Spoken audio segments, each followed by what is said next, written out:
There's no one there. Oh no. Here I am. Hello, hello. Hello, chat. Sorry for the lateness. Sorry for that kind of slipshod roughness. Hopefully the mics are working. Hello, hello, hello. Good morning. Good well afternoon. It's literally afternoon. I scheduled this a little later since we got frame trap and stuff happening. I know Huber had to get up for something. Yeah. Huber's got a meeting today, so mics are good. Nice. He's got a preview thing going on. There's another preview thing that we didn't go to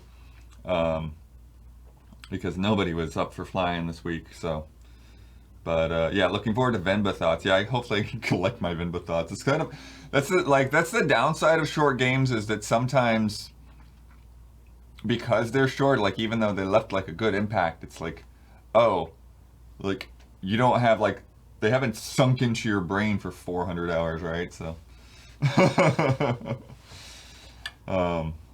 But yeah, good stuff. Yeah, somebody had said that they just played through Scars Above, and I'm like, I played through that whole game, and I talked about it on Frame Trap, and I did like a preview or something, but I'm like, I don't remember much of it. It was months ago.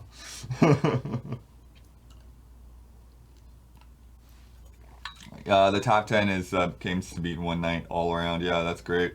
I saw that. We'll get that. We'll poke that on the podcast this week.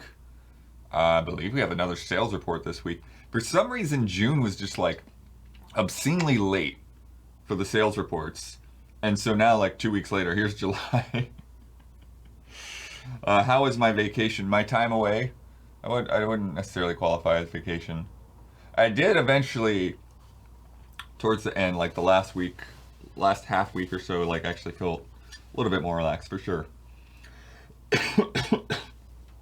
Sorry, coughing in the coffee. Do I ever take a break, like a full break? I mean, Christmas is the best. The thing is what's hard about this job, when you're covering games, is that you get a break when the industry gets a break, right? And so the Christmas break is the real break because nobody's working. If other people are working, then I've got work to do, basically. That's essentially what it comes down to. And I was telling Huber about that a little bit yesterday, too, because I'm like, dude, if you're checking off on something at 11 o'clock at night and it has to be up at 6 in the morning, then I have to be up at 11 o'clock at night and then at 6 a.m. in the morning. So please check off on stuff as soon as you can.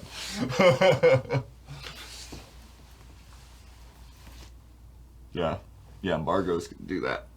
Little wreck to your sleep sometimes. Sometimes it's like you wake up, you put a thing in a playlist, send an email to the PR, and like go back to bed. And sometimes like that's what you want to do, and then you just up. You see some other emails and you get caught up in comments or whatever else.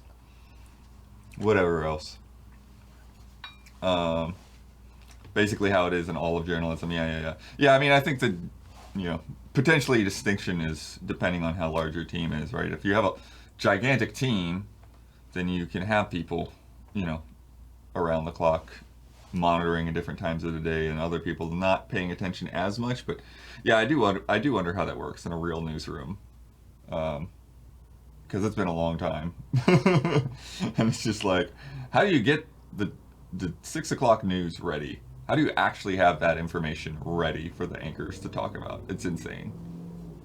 Like the amount. And have it right, yeah. It's like I saw somebody. I don't want to get into this because I don't know the people or the controversy or anything that happened really, but I saw something that like there was a post that somebody had died, and a bunch of people were reporting that this person had died, and then this reporter was like, I couldn't actually get a hold of anyone to confirm they were dead, and then it turned out that their like Instagram had just been hacked, and it and it's like like they're saying like yeah, sometimes like reporting is about not reporting the thing until you actually have the real info rather than just running to be first. So would I ever travel with my PS5 or is that permanently at home? Probably not. Maybe if I got a bigger backpack. But yeah, even the Xbox is a little bit of a bear, because they're both not just like tall, but they're also really wide. And that's kind of the thing. It's like the PS3, I never really felt this dilemma with, but compared to the PS5, the PS3 is actually somewhat manageable. um, but yeah, the Xbox is so wide. Like the One X was nice and slim to just get in a backpack. Like it was even like it was more powerful and it was slimmer than the original Xbox One. It was great. So I'm hoping that there's some truth to the PS5 Slim rumors and stuff, but I don't. It's hard because because it's like I don't want to buy another console right now. I got no money. You kidding me? Buy a console right now, and we're gonna have to buy a new Switch in the next year and a half, at most. That thing's coming out soon. And yeah, I could potentially sell my current PS5, but like that's you're not gonna get as much money out of a used one, and you got to really make sure you wipe that hard drive too. Don't believe it. That guy lifted the Slim with one. Yeah, I mean, from that video, I would say, if anything, even if it was real, it was not a complete. It was just a shell. It was not. It didn't have hardware inside of it. I think he even turned it at one point. You could like see the light come through the hole or something like that. Yeah, there's no way that was a complete unit. Some kind of display case thing that they might put into a Target or something like that.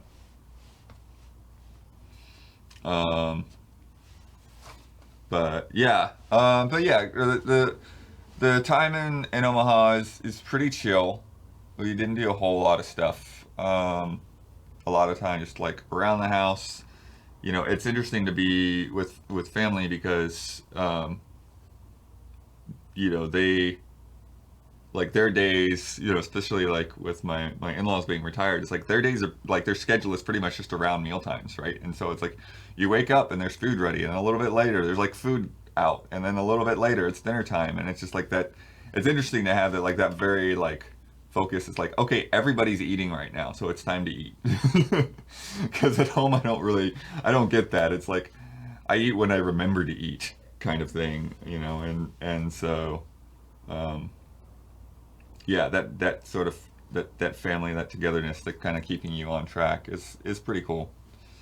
The best thing I ate there, I don't know if I have a best thing that I ate. I don't know. We had some pretty good peaches and nectarines that they got. They get these like yogurt bars that are like coffee and chocolate chip. We're kind of obsessed with those. It'd be really nice to like, okay, at the like around sunset or whatever, after dinner, grab one of those ice cream bars and go sit out on the back porch and watch the birds and rabbits and the squirrels and everything. Brunosaurus, thank you for the welcome.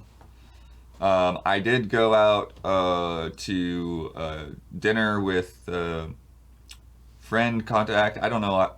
So the thing is, when you know people in the industry, you don't know how to refer to them. It's like, I know that guy. Is he my friend? Well, I mean, we like each other. we only ever talk about work stuff. So I don't know. He's a cool guy. Anyway, so I went out to dinner with the cool guy that I found out lives in Omaha. He's on the like publishing PR side of things, and it's like a pizza joint. And so yeah, that was fun. Colleague, yeah. But see, colleague is even weird because colleague sounds like somebody that like you actually work with, but I don't know. Acquaintances. The acquaintances. The funny thing is, acquaintances, like it means that you're somewhat distant, but it sounds too distant sometimes.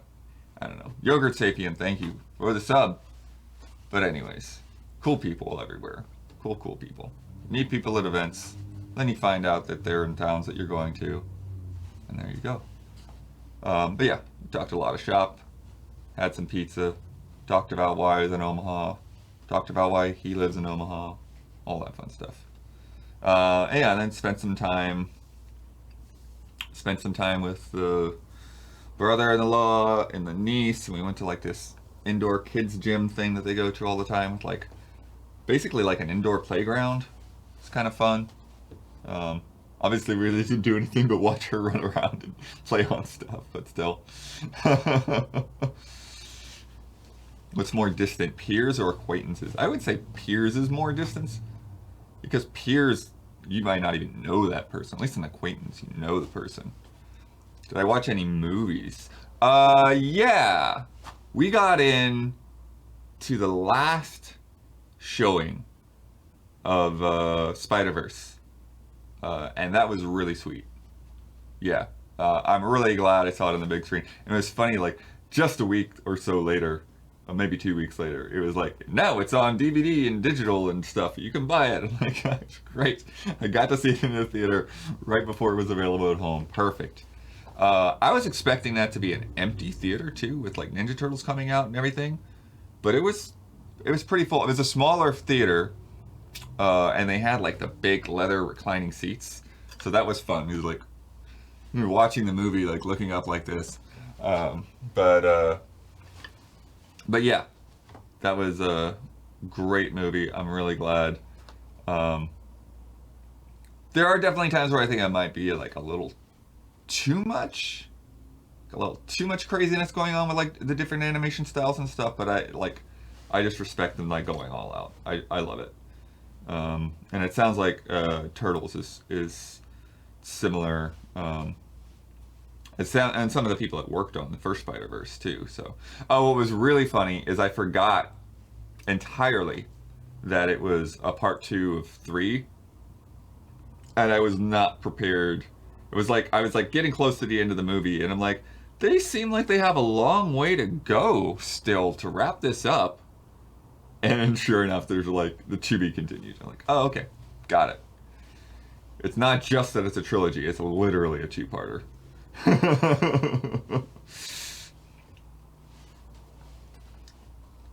Yeah, I think that's the thing. You don't really expect it to like leave threads hanging, even if it is a trilogy. But I forgot entirely that there was going to be a third part, even though I'd heard it before.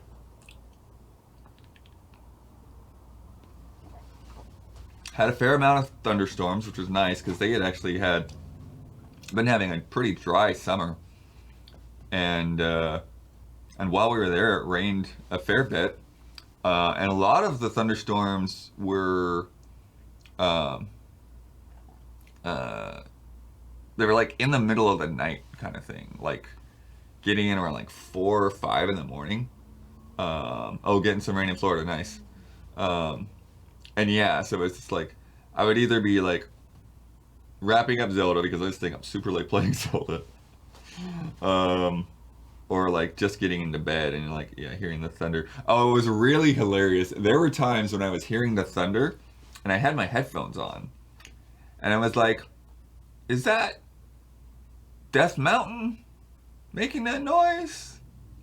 And I take my headphones off. It's like, oh no, that's real thunder. Okay. So I got a much more immersive experience than some of you when exploring Tears of the Kingdom. True surround sound. Windfox playing Stray Gods. Yeah, I'll save that for Frame Trap. But yeah, that is coffee I'm drinking. This is coffee. This mug is a little weird because it's sort of like a thermos, but it doesn't keep it as warm, and it's also got like a little hole so you can drink out of it with the lid on, and so it can dribble a little bit. So it's not. I keep some paper towels under it when I'm in the car, and and it doesn't fit in like any cup holders or anything either. Fortunately, no tornadoes. But since I was in Omaha, they do have the sirens. They test the sirens every once in a while, so heard those sirens go off. There was also a very brief hailstorm, and that was something that was funny that happened to me multiple times.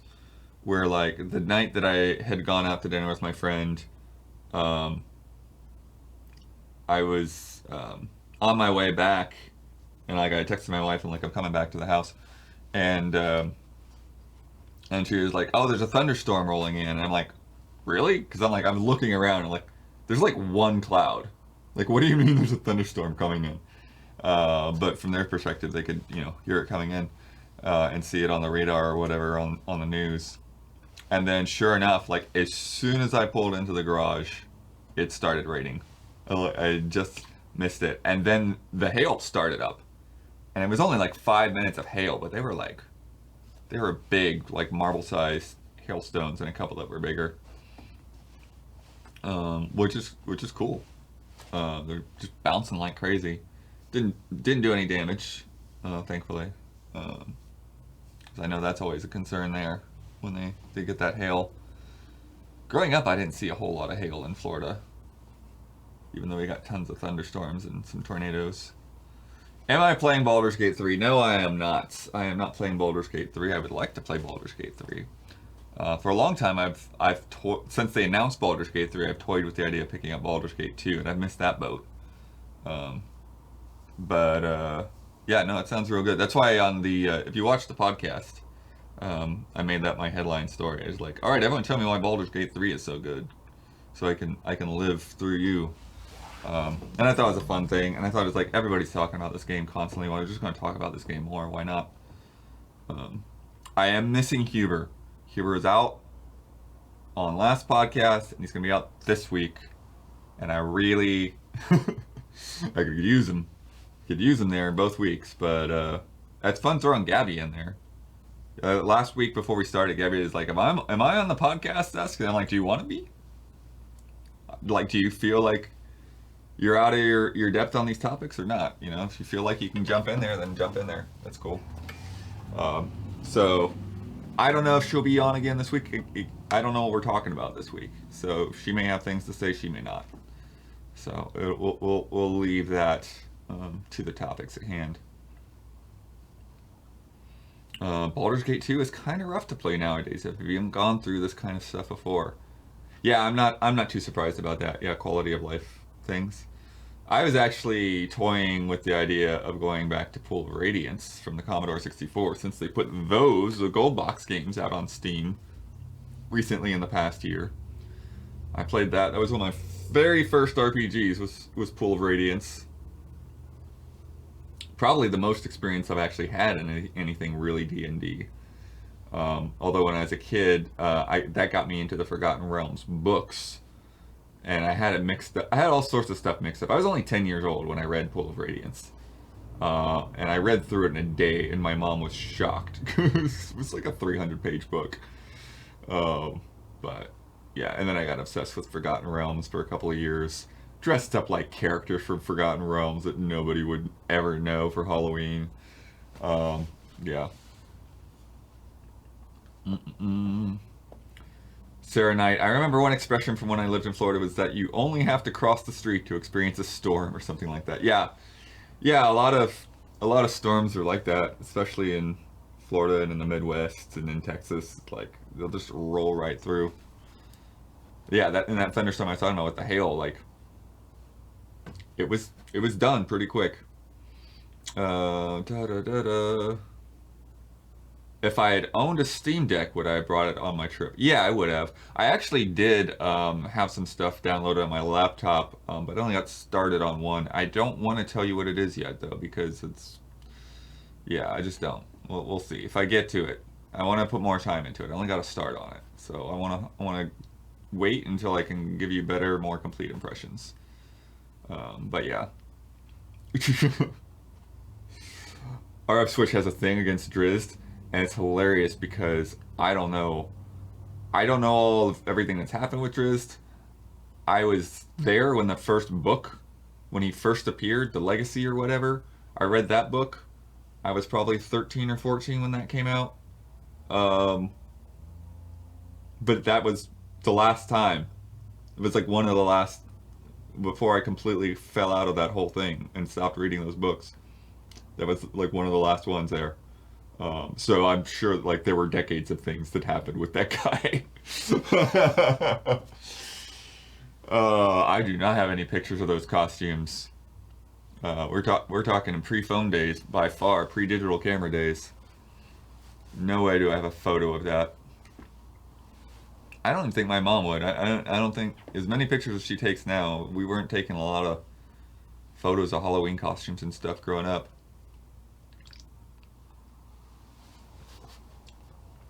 No NDA on the game I played on my laptop. It's just, I'll wait. I'll wait. I want to have more concrete thoughts on it first. And I don't want to. Yeah. Anyways, whatever. But that was like that and Zelda were basically all I even played when I was away. It was so funny because I guess I figured that maybe I would finish Zelda after a week or so. I don't know why I thought that, but I thought that. And then I had my Xbox with me, and I had loaded it up with all this stuff, like Venba, like Stray Gods, that I thought I would potentially get to while I was there. And I did not. I played Venba and Stray Gods over the last 2 days right before Frame Trap.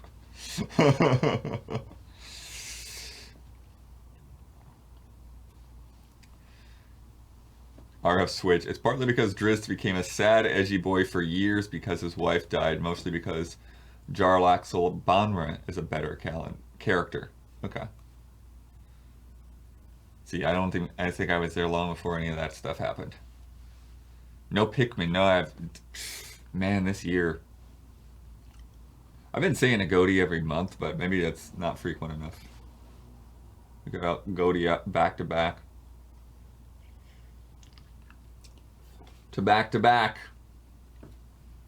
I have recently grown out my hair. Have you always had long hair? Always is a weird word. Definitely not always. But for the most part, since I was little, there have been some years where I've had to have a cut for jobs and that kind of thing, right? And it was like, okay, you want me to cut my hair, whatever. Like, I'll cut my hair. So like, my initial passport photo is one of the few that is like, I've got really short hair.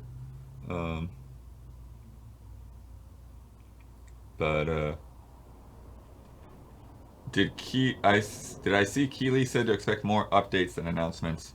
Yeah, I'm not expecting like giant stuff out of Gamescom. But I bet that show is gonna be like, it's weird because like, yeah, like Keeley's saying, I don't expect a ton of announcements there, but I think at the same time, I feel like that show is going to be bigger than people realize.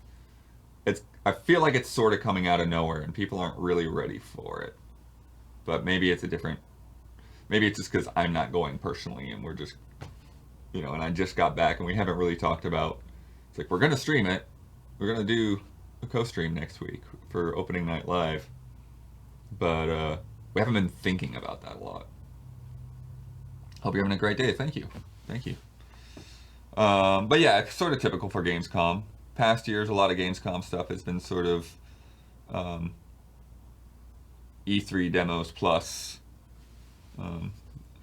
getting caught up on things. But the Kyle pre-show, yeah, that's true. I remember that. I'd asked Keeley, and then he was like, yeah, Kyle's going to do a pre-show. I don't even know if he had said anything about that before. Probably.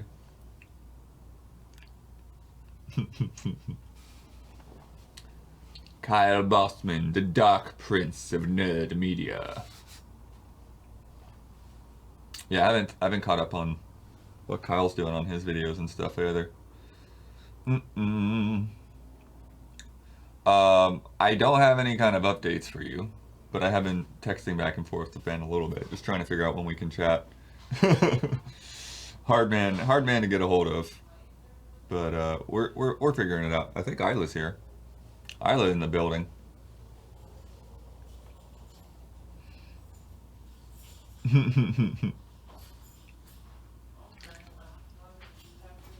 I think she's on the phone. Unlocking the office. But yeah, we got a full day coming up. We got Frame Trap. We will probably shoot the thing for what Huber is at, and then we got Atlas Fallen co-op happening. So we'll get all that set up. The trying to think about what else is going on, what else we did. Oh, we went to what they call a safari park. Uh, there she is. Hey. Hello, hello. How's it going? Doing good.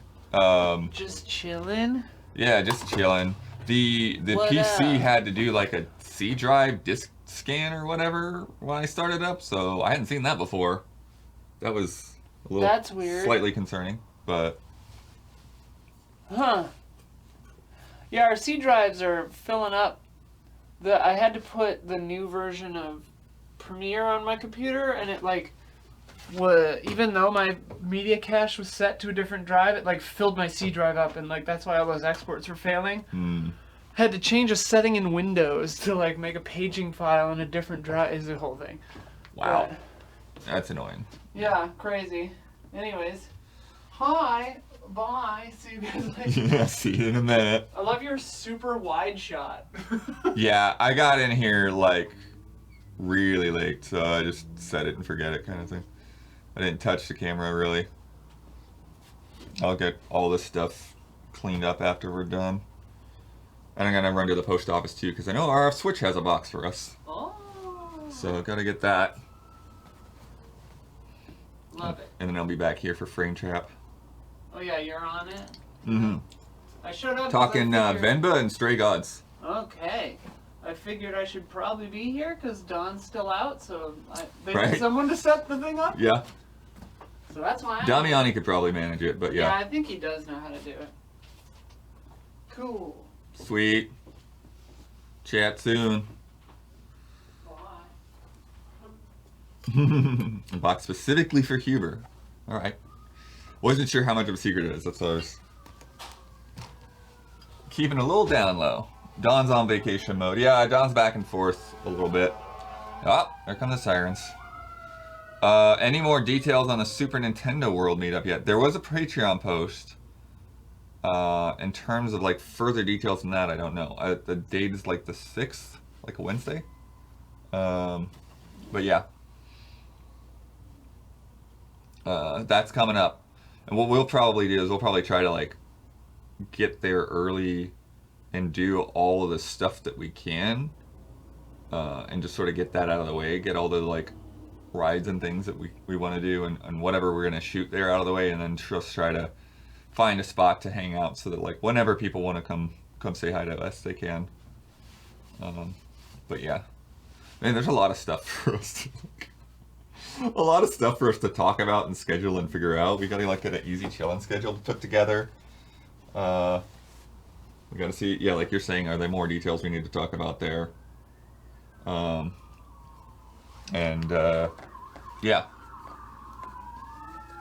Gamescom, like we were just talking about, next Tuesday. I love it. It's like no matter what we do for soundproofing, giant loud sirens. nothing could stop it unless we get a bunker underground, right? And then our phones won't work. If all the C drives are filling up, you should probably just buy a 20 terabyte hard drive for the computers. Yeah, I mean, there's ways of mitigating it. It's just always, there's always more stuff that you're doing than space that you thought you need.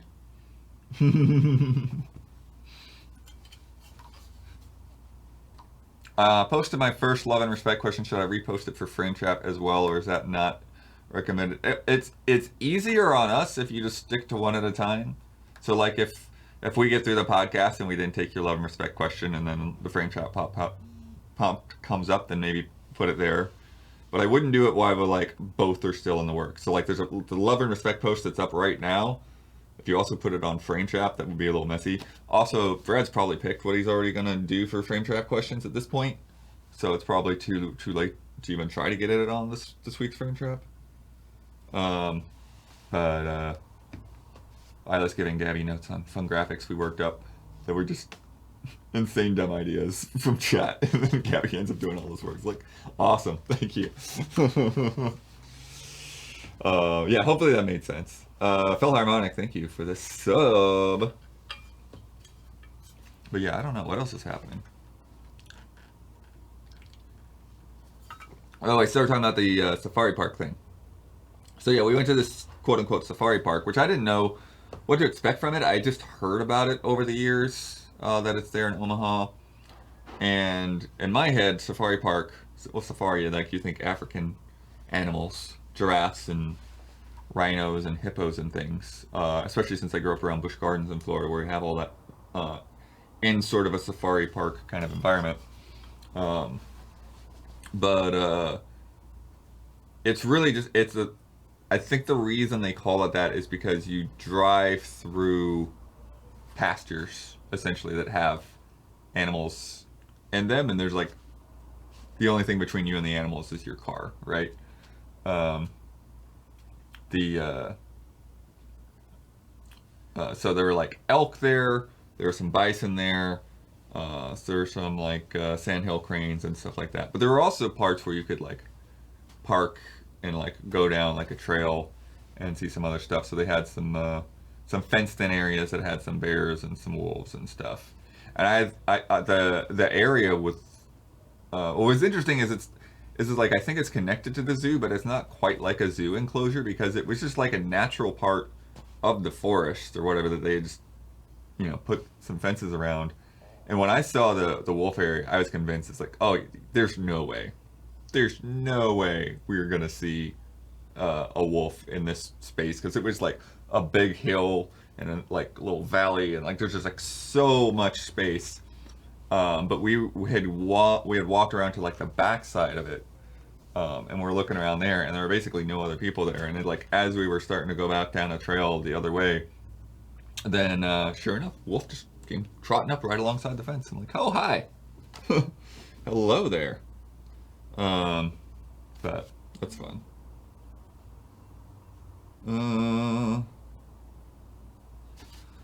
Glitches. We got glitches on our Achieve It Yourself episodes. Not fun. What is going on? Render issues? Come on. Fancy PS5 mug. Yeah, they sent this to us with the PS5? I don't remember when we got these. I think they might have sent this to us when they sent the PS5. Maybe it was later, though.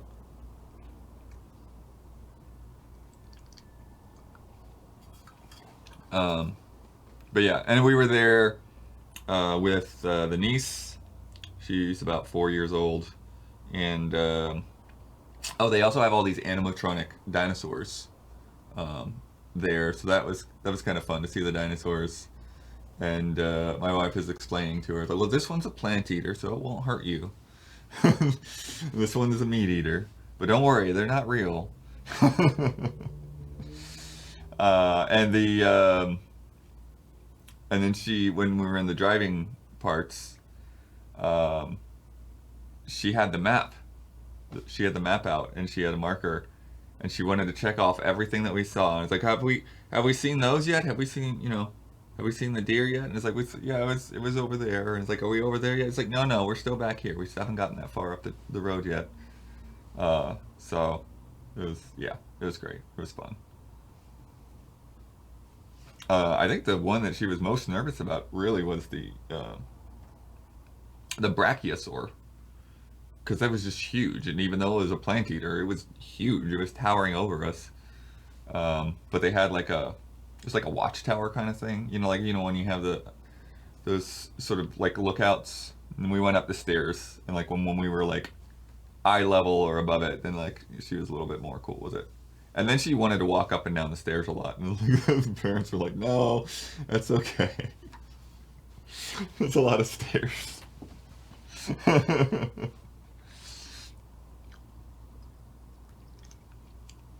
Vegisaurus, yes. Meaty tall neck. It's funny and weird, and just the nature of the industry. But it's so funny to me that like A Land Before Time just became this crazy, just ongoing series of straight to DVD movies. It is so wild because it felt like when the first movie came out, like Don Bluth felt really groundbreaking and like really cool, and like obviously loved the characters.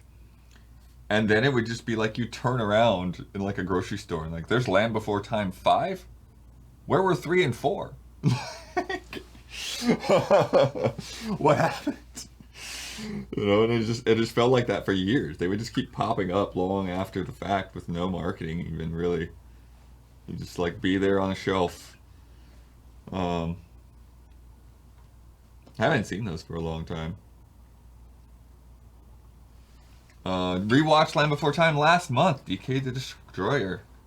Very cool. Still holds up. Yeah, I don't imagine, like the first movie in particular, I don't imagine that movie getting old. I think, yeah. I'm not surprised that it holds up. I watched, it's been a few years now, but I watched The Secret of Nim a couple years back with my wife because my wife had never seen it. And I was like, "You've never seen The Secret of Nim? Holy crap." Like, formative movie of my youth. Did you have the Pizza Hut Land Before Time puppets? I remember them. I remember them. So I think I've definitely played with them. Did I have them myself? I'm not 100% sure. Not 100% sure. I had a ton of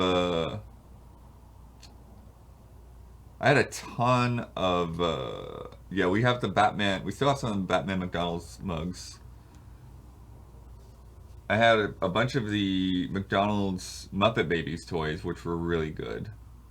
Those were great, like top tier McDonald's toys. And I had a ton of Flintstones toys because, well, my mom was still working at Denny's. Denny's had a whole Flintstones thing they had going on.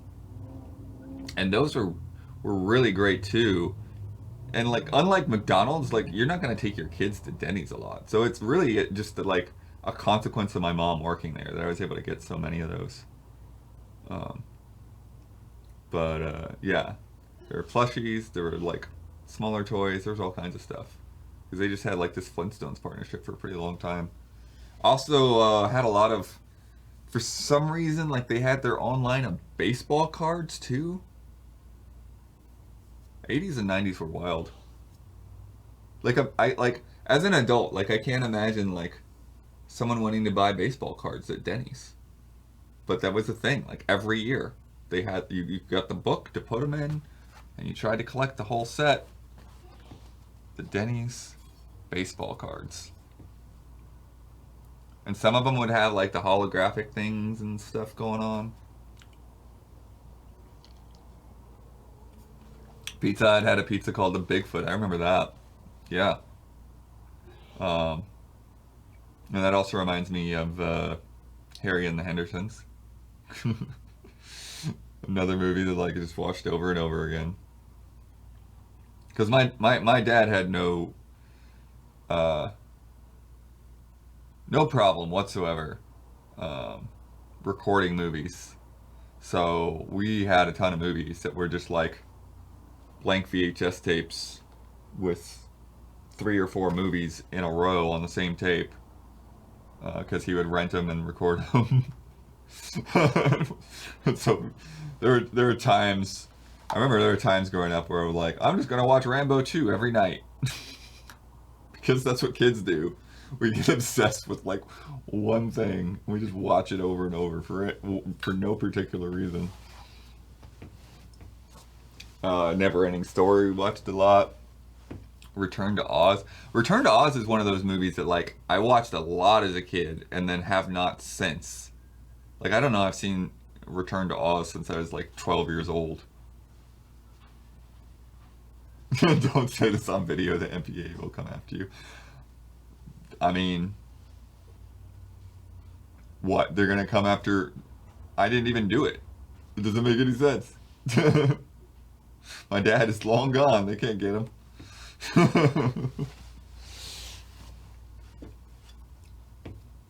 Return to Oz is Nightmare for Real. I should watch it again sometime. I should watch it again.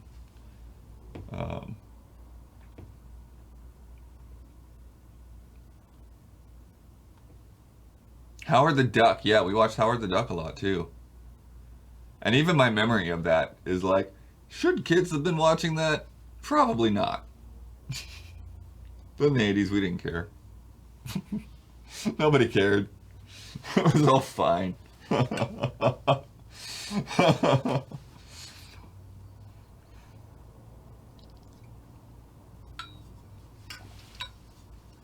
Dark Crystal scared me. See, yeah, so Dark Crystal was one of those things that like I knew about as a kid.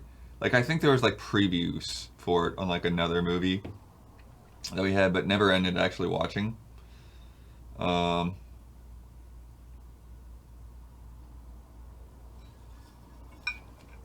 Labyrinth I saw a couple of times. I think that was one that we just rented though.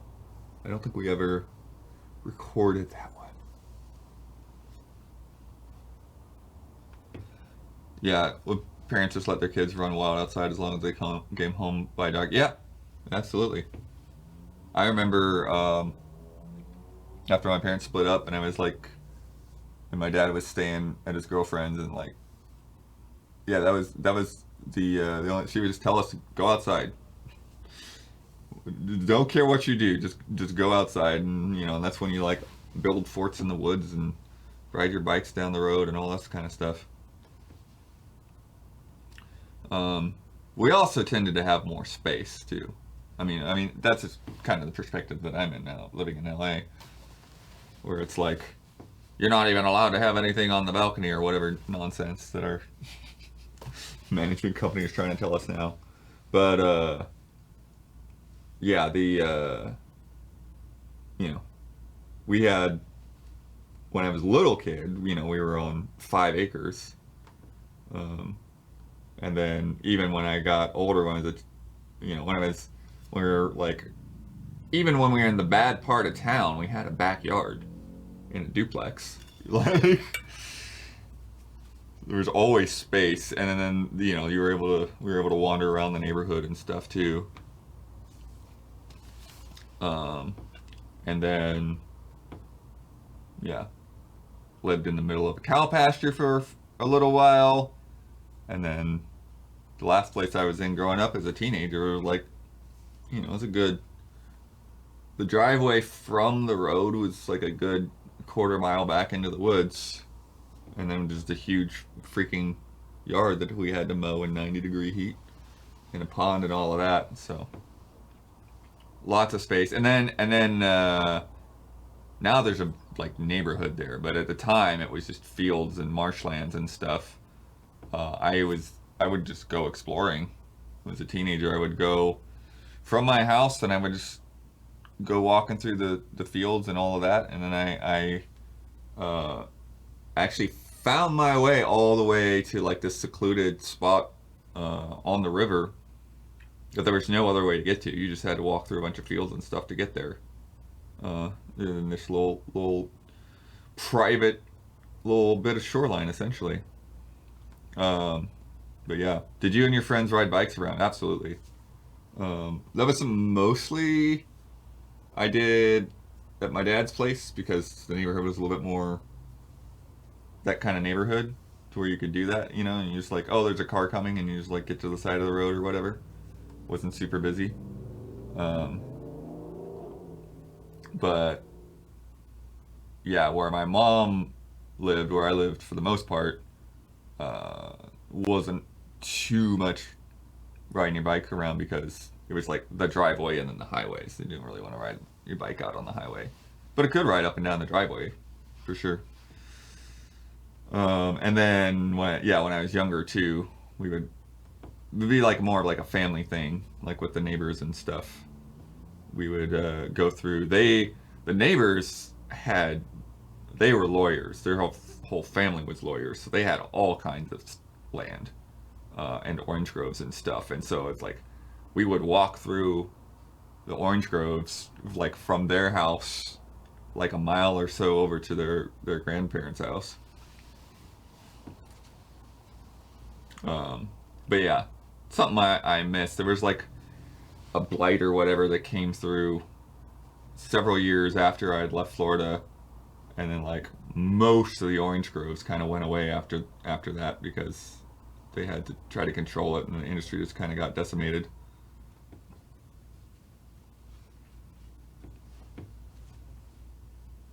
But yeah, when I was a little kid, basically until I was like 10, 11, the house I was in, like It was a road. It was literally called Canal Road because they had these big, deep ditches on either side of it that drunk drivers like my dad would just fall. Their cars would just fall into, so they get their cars stuck in a ditch. That's great. But get a tow truck to pull their car out of the ditch. Because I would say, like, you're trying to. It's hard to like sort out like how deep they are. I'm trying to. But they were probably a good 6 to 8 feet deep, big deep ones. Anyways, but yeah, so like our house was there. There's a good sized yard with some oak trees and stuff in front of it, and then to one side there was a big pasture. In the back there is a grove of oak trees. To the side there was a whole like section of woods, mostly like oak hammock, and Spanish moss and owls and snakes and all that stuff, and banana trees and palms, the little palms that you could eat and stuff, and then lots of fruit trees. We had my grandpa was always taking care of fruit trees and stuff, and then big behind the oak grove there's a big pasture where we had the horses, and then there was a driveway alongside the house that went back to my grandparents' house, and then so they had their house was like pretty deep into the woods with like oak trees all above it, and then there's a pond behind their house, and then they had a couple of pastures that my grandpa moved the cows back and forth between, and then like I said, my grandpa had a bunch of fruit trees, so, and a monkey puzzle tree.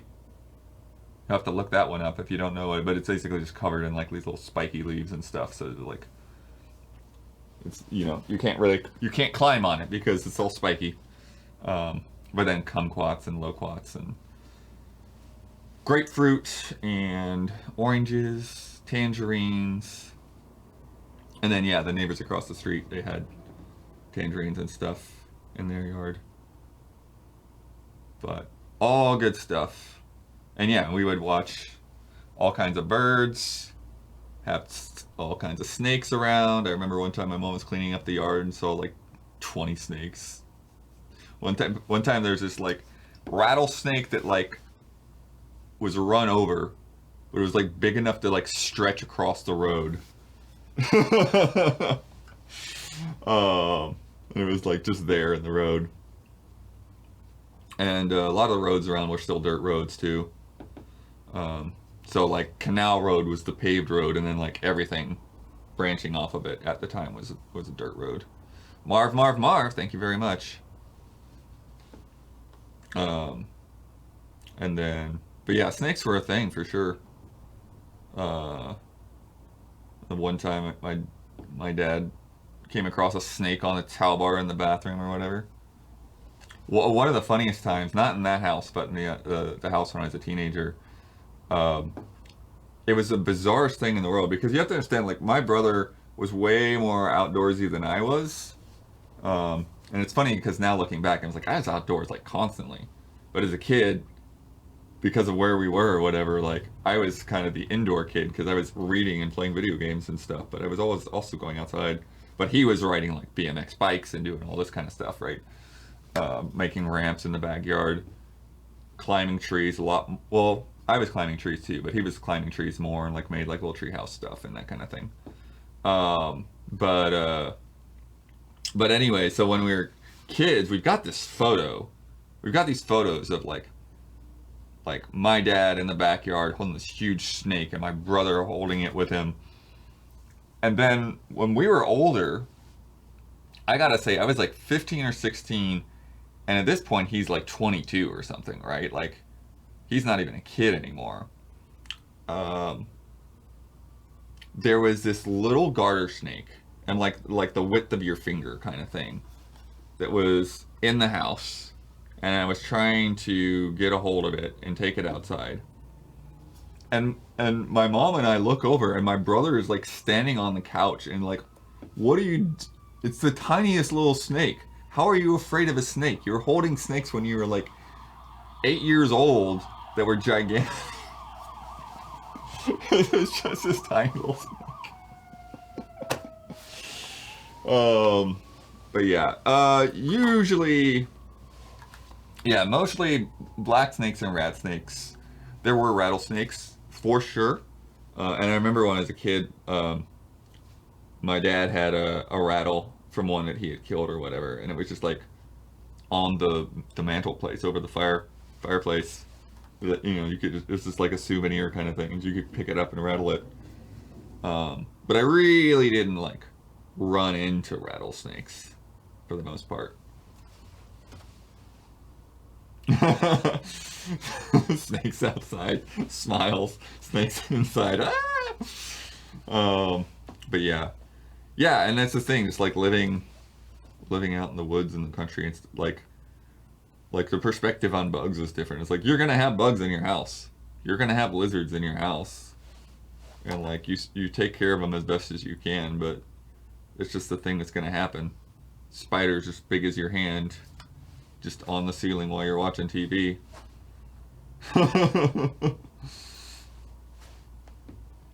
Because they never mess with you. Never had a problem with a spider. Never been bit by a spider. Used to, the webs outside, we had these big, we called them banana spiders because they looked like bananas, but I forget what they're actually called. They had this long yellow thing, but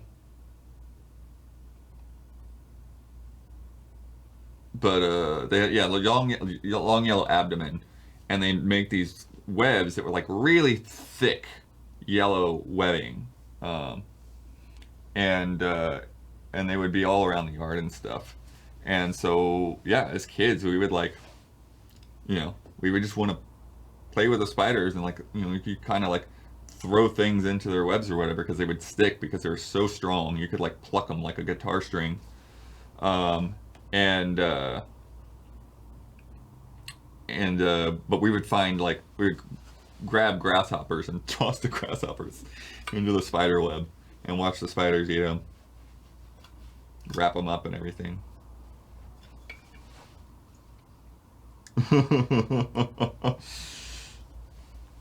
And we would have one of my favorite birds ever, pileated woodpeckers. They're huge, huge woodpeckers, big, thick bill, and really fun, like prehistoric kind of calls that they make. And we would have that. They would have they would make nests. They would build holes and make nests in the palm trees. Super cool. Screech owls though, and barn owls. I'll tell you, living in a place and trying to sleep where barn owls are a regular thing, absolutely terrifying. Even if you know what they are, just like listen to some barn owl noises. They are not hoot hoot. They're blood curdling screams. We did have some hoot hoots from the barred owls, not the barn owls, but the barn owls. You don't want to hear those things. You absolutely do not. But screech owls too. And screech owls are little tiny guys, so when you hear them, you don't. Yeah, yeah. So yeah, Bradley Spees brings up a good point. The "Who cooks for you" thing. They had at the safari park we went to. They had like a little aviary. I don't even know if aviary is the right word for it. They had a space in the front by the like visitor center where they had some owls and some other animals, like a bobcat and stuff. And they on the sign they did the "Who cooks for you," but it's like whoo, whoo, whoo, whoo, whoo, whoo, whoo, whoo. Yeah, I did the noise because Kyle told me to do the noise. Hi, Kyle. But it's not barred like a bard. It's actually barred, a barred owl, because of the bars in its feathers.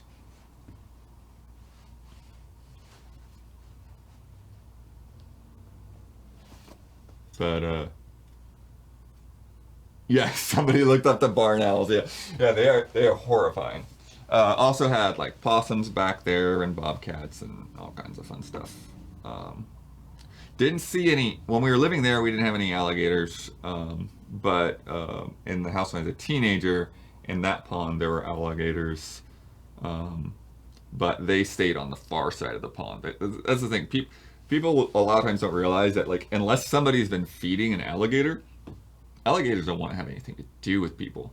They want to be away from you. Yeah. Kyle, subscribe. Thank you. You're a subscriber now. Anyways, that's about time for me to wrap it up and get that P.O. box. But I like talking about animals and the woods and all the stuff. That pond, my brother would catch blue crabs. He put crab pots out there, catch crabs. And we caught some weird stuff. We caught like walking catfish. We caught tarpon. And that was the thing, where it's like, we caught this fish and we're like, this doesn't look like a freshwater fish. And we're like looking through the fish book and we're like, it looks like a tarpon. And I guess it was just because it's estuary and there was like apparently somehow there was something underwater that led out to the river, which then led out to the bay, which then led out to the Gulf. There were baby tarpon that were in our pond. And I wouldn't call it, I mean, baby, but like it was, like if you're comparing it to like catching a bass, it was still around that size because the tarpons get huge. But anyways, it's time to wrap it up when you're hooting on stream. Hooting and hollering and singing. But yeah. RF Switch, I hope you get your PC put together. I know you've been working on that for a while, and it's definitely annoying to be missing something like a bracket. But yeah. Best of luck to you. I do not know if Frame Trap will live. I think it's a fair possibility. I don't think we're talking about anything that's embargoed. But we'll see when we get to it.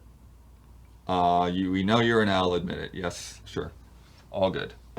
But right now, well, not right now, but last summer, I heard owls around my apartment here in LA. And then one time I came home from work and they were there. They're chasing each other around and stuff. I'm like, hey, that's cool. Did not expect to see great horned owls right here in town. And then I realized, like, well, we're not that far. there's hills right up there. So for an owl, no big deal. So, all right.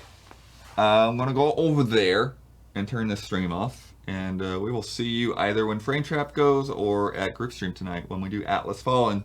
Some co-op sort of Souls. Like, that game's not really Souls like that much compared to Lords of the Fallen. But yeah, interesting history and branching of developers all there. But anyways. Alright, thank you for hanging out, and I will see you soon.